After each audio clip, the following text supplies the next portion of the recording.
Berdasarkan data Badan Pusat Statistik, ekonomi Indonesia triwulan 1 2010 terhadap triwulan sebelumnya mengalami kontraksi sebesar 2,41%.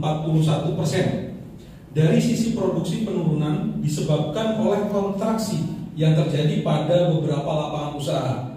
Selain hal tersebut, penurunan terjadi juga akibat beberapa mitra dagang Indonesia terkontraksi sebagai akibat adanya pembatasan aktivitas dan lockdown untuk mengendalikan COVID-19 ini.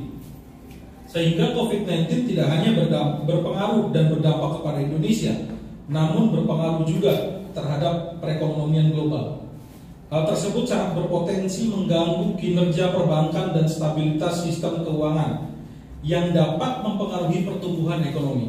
Sehingga pemerintah melalui Otoritas Jasa Keuangan pada bulan Maret lalu telah mengeluarkan paket kebijakan restrukturisasi kredit atau pembiayaan, diantaranya Peraturan OJK nomor 11 2020 tentang stimulus perekonomian nasional sebagai kebijakan countercyclical dampak penyebaran coronavirus disease 2019 dan Peraturan OJK nomor 14 2020 terkait kebijakan countercyclical dampak penyebaran corona disease 2019 bagi lembaga jasa keuangan perbankan.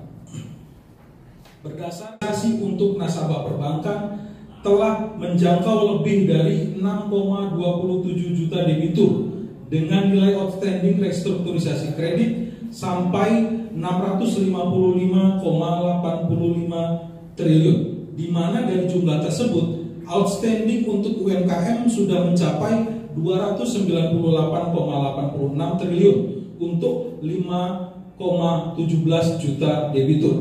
Sedangkan non UMKM sudah mencapai 356,98 triliun untuk 1,1 juta debitur. Sementara itu, hingga 16 Juni 2020, restrukturisasi di perusahaan pembiayaan sudah mencapai 121,92 triliun dengan 3,4 juta nasabah.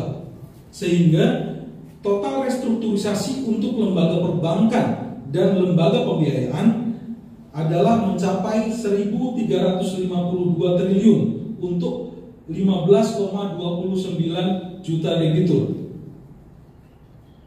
Menurut keterangan Ketua Dewan Komisioner OJK, angka tersebut bisa terus meningkat apabila keadaan tidak berubah. Secara COVID-19 dampak